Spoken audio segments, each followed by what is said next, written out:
الحمدللہ والصلاۃ والسلام علی رسول اللہ وعلی آلہ وصحبہ ومن محترم بھائیوں اور دینی بہنوں، السلام علیکم ورحمۃ اللہ وبرکاتہ۔ اپنے فوت شدگان رشتہ داروں کو ثواب پہنچائیے۔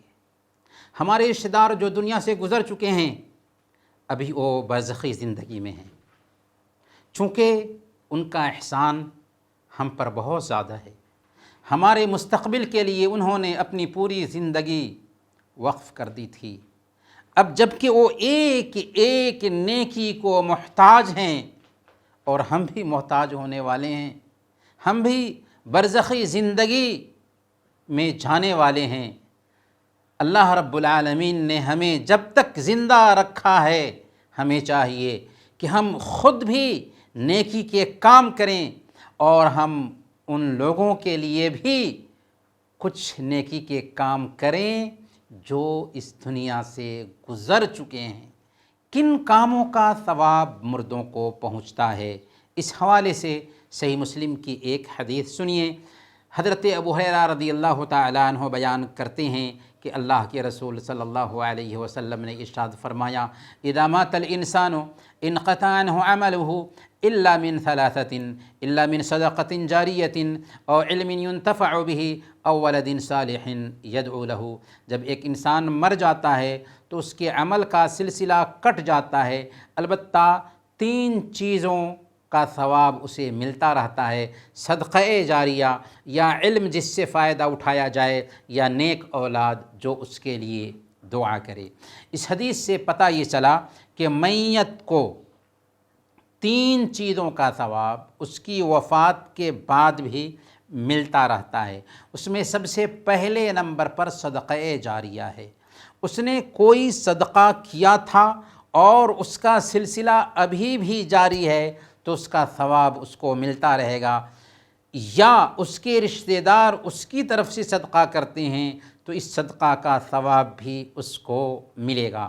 دوسرے نمبر پر نفع بخش علم جسے پھیلایا تھا، اس نے لوگوں کو علم سکھایا تھا، عقیدہ کا علم سکھایا، سیرت کا علم سکھایا، فقہ کا علم سکھایا، حدیث کا علم سکھایا، اللہ اور اس کے رسول کی باتیں سکھائی تھیں۔ جو بھی فائدہ اٹھائے گا اور پھر وہ دوسروں تک پہنچائے گا تو یہ چونکہ سلسلہ ہے، لگاتار اس کا ثواب اس کو ملتا رہے گا اگرچہ وہ برزخی زندگی میں ہے۔ تیسری چیز جس کا ثواب ایک بندے کو ملتا ہے وہ ہے نیک اولاد جو اس کے لیے دعا کرے، اور دعا کے لیے اولاد کی شرط بھی نہیں ہے، یا صدقات و خیرات کے لیے بھی اولاد کی شرط نہیں ہے، بلکہ کوئی بھی دوسروں کی طرف سے صدقہ اور خیرات کر سکتا ہے، اسی طریقے سے ان کے لیے دعا بھی کر سکتا ہے۔ اور یہ بات بھی نوٹ کیجئے کہ اولاد اگر نیک ہے تو چاہے وہ دعا کرے چاہے دعا نہ کرے، وہ جو بھی نیکی کرے گی ان کے والدین کو اس کا ثواب ضرور ملے گا، اور اولاد کے ثواب میں کمی نہیں ہوگی۔ دعا کا بھی اثر بہت زیادہ ہوتا ہے، بلکہ دعا اکثیر کی حیثیت رکھتی ہے مردے کے درجات کو بلند کرنے میں، اور اسی سے ہم پہلو تہی برتتے ہیں۔ حالانکہ دعا کرنے میں کچھ جاتا نہیں ہے، جب بھی موقع ملے ہمیں اپنے مردوں کے لیے دعا کرنی چاہیے۔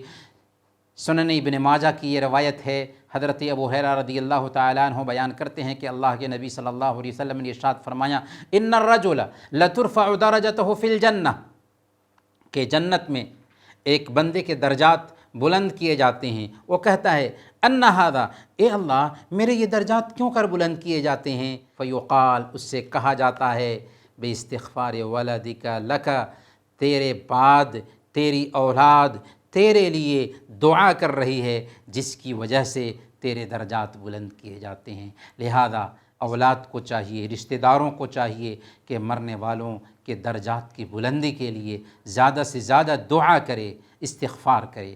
ایک حدیث میں 7 چیزیں بتائی گئی ہیں جن کا ثواب مردے کو پہنچتا ہے۔ سنن ابن ماجہ کی روایت ہے، اللہ کے نبی صلی اللہ علیہ وسلم نے ارشاد فرمایا ان مما یلحق المؤمن من عملہ وحسناتہ بعد موتہ، مومن کے عمل اور اس کی نیکیوں میں سے جس کا ثواب مومن کو اس کے مرنے کے بعد بھی پہنچتا رہتا ہے، پہلے نمبر پر علما علمہ ونشرہ، وہ علم ہے جو اس نے دوسروں کو سکھایا اور اسے پھیلایا۔ اگر کوئی آدمی علم دوسروں کو سکھاتا ہے، اسے پھیلاتا ہے، تو جب تک کہ اس علم سے لوگ سیکھتے رہیں گے تب تک کہ اس کو ثواب ملتا رہے گا، حالانکہ وہ قبر میں ہے۔ دوسرے نمبر پر وَوَلَدًا صَالِحًا تَرَكَهُ، نیک اولاد جو اس نے چھوڑی، وہ اولاد بھی اس کے لیے دعا کرتی رہتی ہے تو اس کا ثواب اس کو ملتا رہے گا۔ تیسرے نمبر پر او مصحفاً ورثہ، یا قرآن پاک کا کسی آدمی کو وارث بنایا، یعنی قرآن پاک کی تلاوت کے لیے مصحف وقف کر دیا تو اس کا بھی اس کو ثواب ملتا رہے گا۔ چوتھے نمبر پر او مسجداً بنا ہو، اگر کسی آدمی نے کوئی مسجد بنا دی تو جب تک کہ وہ مسجد رہے گی، لوگ اس میں نماز پڑھتے رہیں گے، اس کا ثواب اس کو ملتا رہے گا۔ پانچویں نمبر پر او بیتاً لابن السبیل بنا ہو، یا مسافر کے لیے کوئی سرائے یعنی مسافر خانہ بنا دیا تو اس کا بھی ثواب اس کو ملتا رہے گا۔ چھٹے نمبر پر او نہراً اجرا ہو، کوئی نہر جاری کر دیا، کوئی چشمہ کھدوا دیا، یا کہیں پر پانی کی دقت ہوتی ہے وہاں پر پائپ پہ لگوا دیا، لوگ پانی پیتے رہیں گے تو اس کو ثواب ملتا رہے گا۔ ساتویں نمبر پر او صدقۃ اخرجہا من مالہ فی صحتہ وحیاتہ یلحقہ من بعد موتہ، کہ اپنے مال میں سے نفلی صدقہ نکالا تندرستی اور زندگی میں، تو ان چیزوں کا ثواب مرنے کے بعد بھی میت کو پہنچتا رہے گا، ملتا رہے گا۔ تو یہ چیزیں ہیں جن کا ثواب مردے کو ملتا ہے۔ صدقہ اور خیرات کا ثواب بہرحال ملتا ہے، لہذا ایک بندے کو چاہیے کہ اپنے مردے کی طرف سے جتنی بھی استطاعت ہے صدقہ اور خیرات کرے، دعا کرنے کے ساتھ ساتھ۔ صحیح بخاری کی روایت ہے، حضرت عائشہ صدیقہ رضی اللہ تعالیٰ عنہ بیان کرتی ہیں کہ ایک آدمی نے اللہ کے نبی صلی اللہ علیہ وسلم سے کہا کہ میری ماں اچانک وفات پا گئی اور میرا گمان ہے کہ اگر بات کرتی تو صدقہ ضرور کرتی، فَهَلْ لَهَا أَجْرٌ إِن تَصَدَّقْتُ عَنْهَا، اگر میں ان کی طرف سے صدقہ کروں تو کیا ان کو ثواب ملے گا؟ آپ نے فرمایا کہ ہاں۔ تو ہمیں اپنی ماؤں کی طرف سے، اپنے باپ کی طرف سے، اپنے دادا دادی کی طرف سے، اپنے بزرگوں کی طرف سے جو گزر چکے ہیں، جس حد تک ہو سکتا ہے دعا بھی کرنی چاہیے، صدقہ اور خیرات بھی کرنا چاہیے۔ اسی طریقے سے مردے کی طرف سے حج بھی کیا جا سکتا ہے۔ صحیح بخاری کی روایت ہے، ایک عورت اللہ کے نبی صلی اللہ علیہ وسلم کے پاس آئی اور کہا کہ میری ماں حج کرنے کی نظر مانی تھی لیکن حج کرنے سے پہلے وفات پا گئی، کیا میں اس کی طرف سے حج کر سکتی ہوں؟ تو اللہ کے نبی صلی اللہ علیہ وسلم نے کہا کہ ہاں، اس کی طرف سے تم حج کرو۔ تمہارا کیا خیال ہے کہ اگر تمہاری ماں پر قرض ہوتا تو کیا تو اس کی ادائیگی کرتی؟ اس نے کہا کہ ہاں۔ تب آپ صلی اللہ علیہ وسلم نے فرمایا فَإِنَّ اللَّهَ حَقُّ بِالْوَفَاءِ، تو اللہ زیادہ حق رکھتا ہے کہ اس کے حق کی ادائیگی کی جائے۔ لہذا اگر مردے پر حج فرض تھا اور اس نے حج نہیں کیا تو اس کے رشتہ داروں کو چاہیے کہ اس کی طرف سے حج کریں۔ مردے کی طرف سے روزہ بھی رکھا جا سکتا ہے اگر مردے پر کچھ روزہ باقی ہے تو، ورنہ نفلی روزہ نہیں رکھا جائے گا۔ صحیح بخاری اور صحیح مسلم کی روایت ہے، حضرت ابن عباس رضی اللہ تعالی عنہ بیان کرتے ہیں کہ ایک آدمی اللہ کے نبی صلی اللہ علیہ وسلم کے پاس آیا اور اس نے کہا کہ اللہ کے رسول، میری ماں وفات پا گئی ہے اور اس پر 1 مہینہ کا روزہ ہے، کیا میں اس کی طرف سے قضا کروں؟ تو اللہ کے نبی صلی اللہ علیہ وسلم نے فرمایا کہ لو کان علی امک دین اکنت قاضیہ عنہا، اگر تمہاری ماں پر کوئی قرض ہوتا تو کیا تو اس کی ادائیگی کرتا؟ اس نے کہا کہ ہاں۔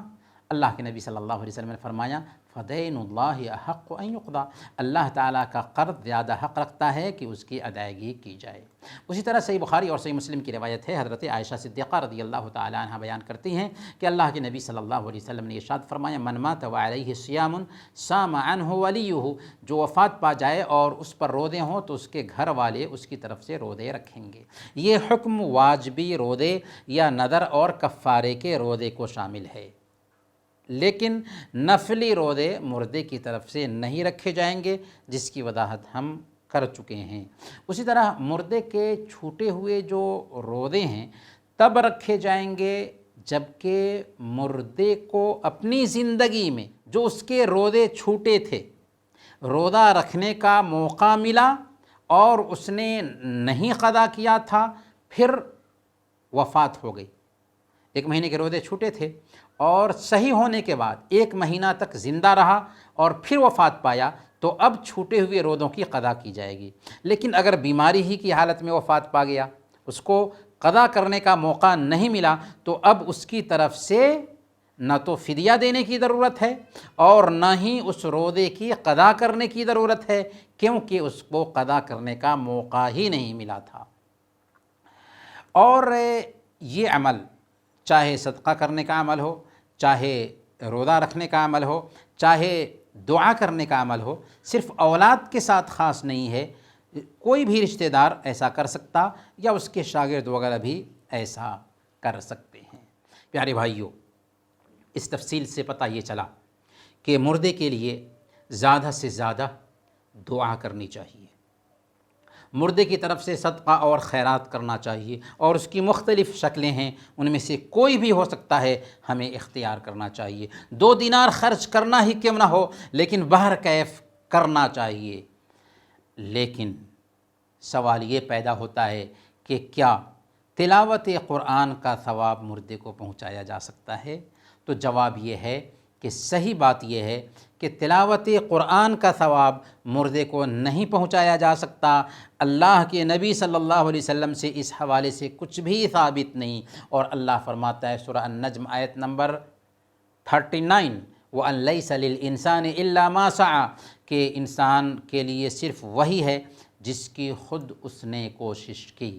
لہذا سنت یہ ہے کہ اسے اختیار نہ کیا جائے، اسے ترک کر دیا جائے۔ جن علماء نے تلاوت قرآن کے ایصال ثواب کو جائز کہا ہے، ان کے پاس کوئی ٹھوس دلیل نہیں پائی جاتی سوائے اس کے کہ انہوں نے اسے صدقات و خیرات پر قیاس کیا ہے، جبکہ یہ قیاس صحیح نہیں ہے، کیونکہ عبادات توقیفی ہیں۔ جن چیزوں کے بارے میں ثابت ہے ہم وہی کریں گے، جن چیزوں کے بارے میں کوئی حکم نہیں آیا، عبادات میں قیاس کرنے کی بہرحال گنجائش نہیں ہے۔ اگر ایسا ہوتا کہ تلاوت قرآن کا ثواب پہنچانے کی گنجائش ہوتی تو اللہ کے نبی صلی اللہ علیہ وسلم کی زندگی میں آپ کی بیٹیاں وفات پائیں، آپ کی بیوی وفات پائی ہے، آپ کے چچا حمزہ رضی اللہ تعالیٰ عنہ شہادت پائے ہیں، بہت سارے صحابہ اور صحابیات کی وفات ہوئی ہے، لیکن آپ صلی اللہ علیہ وسلم سے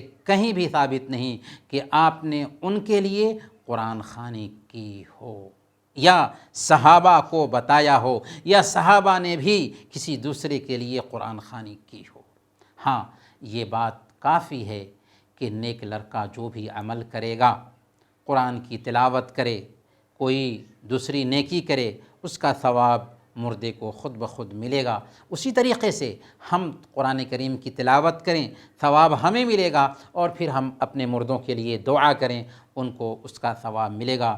تلاوت قرآن کے جیسے مردے کی طرف سے نماز بھی نہیں پڑھی جائے گی، کیونکہ نماز بندے سے کسی بھی حالت میں ساقط نہیں ہوتی ہے، لہذا ان کی طرف سے نہ تو نفلی روزے رکھے جائیں گے، اور نہ ہی نفلی نماز پڑھی جائے گی، اور نہ ہی قرآن کی تلاوت کی جائے گی۔ وہی کیا جائے گا جو ثابت ہے۔ نیک اولاد دعا کرے، صدقات و خیرات کا اہتمام کریں، اور سب سے اہم چیز جو ہے وہ یہ ہے کہ ہم زیادہ سے زیادہ اپنے مردوں کے لیے دعا کریں، کیونکہ دعا اکثیر کی حیثیت رکھتی ہے مردوں کو ثواب پہنچانے میں۔ اللہ تعالی ہم سب کو توفیق عطا فرمائے کہ ہم اپنے مردوں کے لیے نیک عمل کرتے رہیں۔ اللہ تعالی ہمیں اس کی توفیق دے، آمین۔ وصلی اللہ علی نبینا محمد وعلی آلہ وصحبہ اجمعین۔